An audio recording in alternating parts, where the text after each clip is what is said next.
Bismillahirrahmanirrahim. Apa hukumnya seseorang beramal mengikuti semua aliran? Aliran A ikut, jemaah B ikut, nanti kelompok C ikut lagi. Ditulis namanya, tapi saya nggak mau bacakan.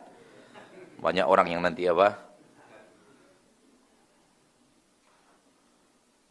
katanya ini demi untuk menjaga persatuan. Apakah ini benar secara syariat, Ustadz? Saya ceramah tadi, kayaknya udah terjawab deh. Iya enggak? Kalau disimak dari yang saya ceramahkan tadi, kayaknya udah terjawab ini. Ya. Membuat persatuan umat Islam bukan dengan ngumpulkan semuanya bersatu, nggak bisa seperti itu. Ya, membuat umat Islam bersatu adalah membuat umat Islam kembali kepada sunnah Nabi semuanya. Persatuan hanya ada di sunnah Nabi, nggak ada. Selain itu nggak ada persatuan. Kalau umat Islam mau kembali kepada sunnah Nabi, bersatu kita di atas sunnah Nabi ini. Ini Al-Quran, ini hadis. Ini Al-Quran, ini hadis. Inilah dia Islam yang sebenarnya, betul tidak? Inilah Al-Quran, ini hadis. Itulah Islam yang sebenarnya. Mari kita semua kembali kepada Al-Quran dan hadis dan bersatu di atas Al-Quran dan hadis itu. Hanya di situ ada persatuan. Adapun si A menyeleweng dari Al-Quran, si B menyeleweng dari hadis, si B mengkafirkan para sahabat, si C mengatakan sholat tidak wajib, si X mengatakan bahwa rukun iman cuma 5, takdir tidak masuk ke dalam rukun iman. Si X misalnya mengkafirkan orang, mengkafirkan pemimpin, mengkafirkan pegawai negeri, mengkafirkan. Kemudian si X misalnya yang lain mengamalkan amalan-amalan yang sangat banyak dengan amalan yang tidak disesuaikan Nabi. Ayo kita bersatu semuanya. Kita kan sama-sama umat Islam.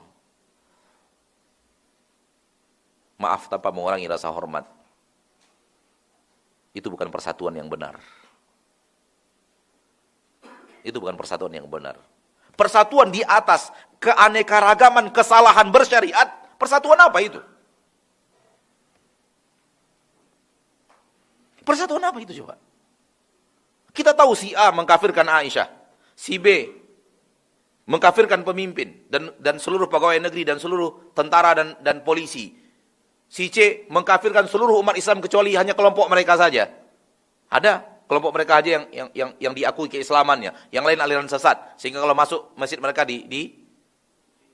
dicuci, dipel, bersalaman dengan kita, dia akan cuci tangannya karena dia menganggap kita adalah najis. Ada yang seperti itu atau tidak?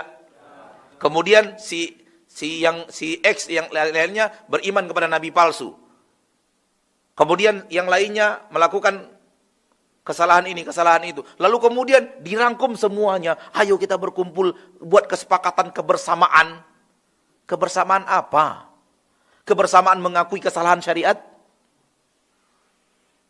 Kebersamaan untuk sama-sama mengakui bahwa kita melanggar syariat dan saling bertoleransi saja dalam sama-sama pelanggaran itu? Tak ada yang namanya persatuan kecuali di atas kebenaran.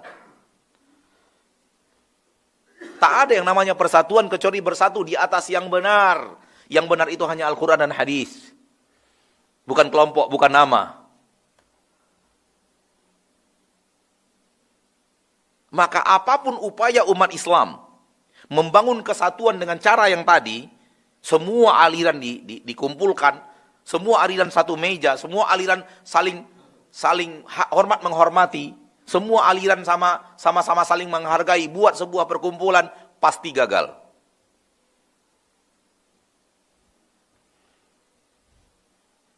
Karena bukan di situ cara berkumpul yang benar. Cara berkumpul yang benar sudah Allah ajarkan di dalam Al-Quran. Allah berfirman di dalam Al-Quran, wa'tasimu bihablillahi jami'an wala tafarraqu. Berpegang teguh kalian semuanya di atas tali Allah, jangan berpecah-pecah, jangan berkelompok-kelompok. Berpegang teguh kalian semuanya, jangan berkelompok-kelompok, berpegang teguhlah di atas tali Allah. Ayat ini membantah orang-orang yang mengumpulkan dan membuat sebuah perkumpulan yang di atas aneka ragam kesalahan tadi. Menyuruh berkumpul bukan dengan cara yang seperti itu, namun berkumpul di atas tali Allah. Apa tali Allah disebut oleh para ulama Islam? Apa tali Allah disebut oleh agama sunnah Nabi oleh para ulama? Apa tali Allah kata para ulama Al-Quran? Apa tali Allah kata para ulama Islam? Dan kata Imam Ibnu Katsir semuanya benar. Yang mengatakan Al-Quran, yang mengatakan sunnah Nabi, yang mengatakan Islam, yang mengatakan semuanya benar. Karena itu kalimat yang berbeda-beda saja. Maksudnya adalah apa yang dibawa oleh Nabi Muhammad SAW kepada manusia. Maka berkumpul, bersatu, itu di atas tali Allah. Tak boleh bersatu di atas saling, apa namanya ya, saling menghormati walau berbeda pendapat. Apa ya, nah, bukan. Saling mendiamkan walau kita tahu mereka salah. Itu nggak boleh, itu nggak benar. Itu tidak benar. Perkumpulan apa itu? Jadi, menyatukan umat Islam dengan keanekaragaman kesalahan yang terjadi, kemudian tutup mata dengan kesalahan, yang penting kita berkumpul bersatu, itu bukan persatuan yang benar. Walau secara zahir penampakan persatuan. Walau secara zahir penampakannya adalah persatuan, namun itu bukan persatuan.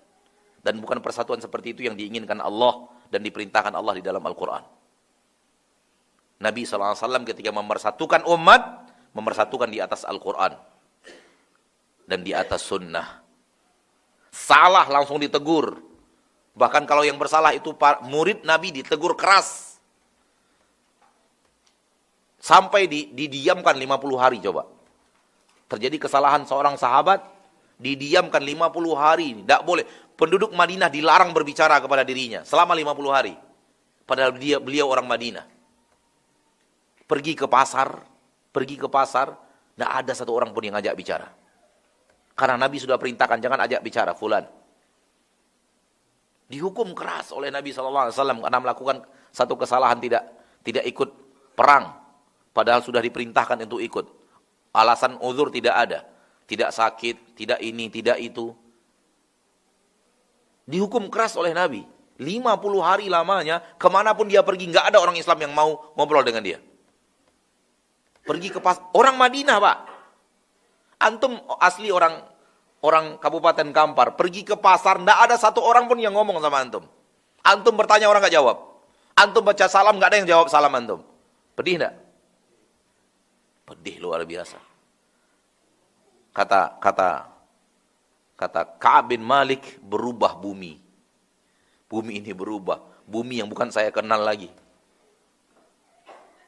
Kenapa Nabi hukum demikian dahsyat? Kenapa tidak bersatu?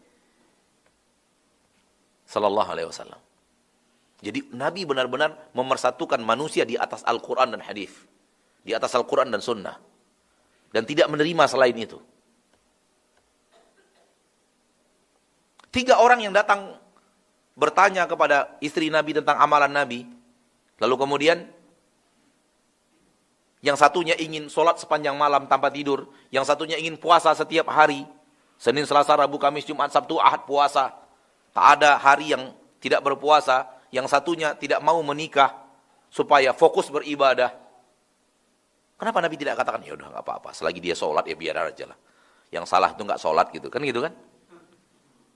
Selagi dia masih zikir, masih puasa, biar aja. Yang salah itu tidak puasa Ramadan. Salah pun puasanya biar aja. Nggak gitu ya kata Nabi kan? Nggak gitu kata Nabi. Dan itu kata orang sekarang coba. Dia kan masih sholat. Jangan dibahas-bahas lagi masih sholat. Udah benar itu. Yang salah itu yang nggak sholat. Coba lihat.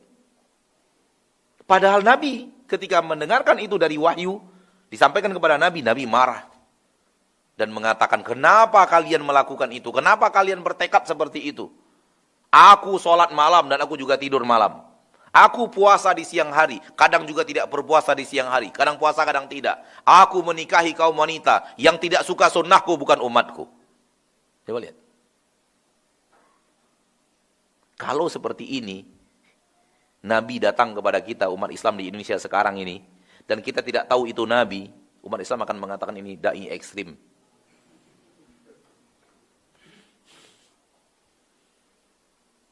Orang itu hanya ingin sholat, Pak.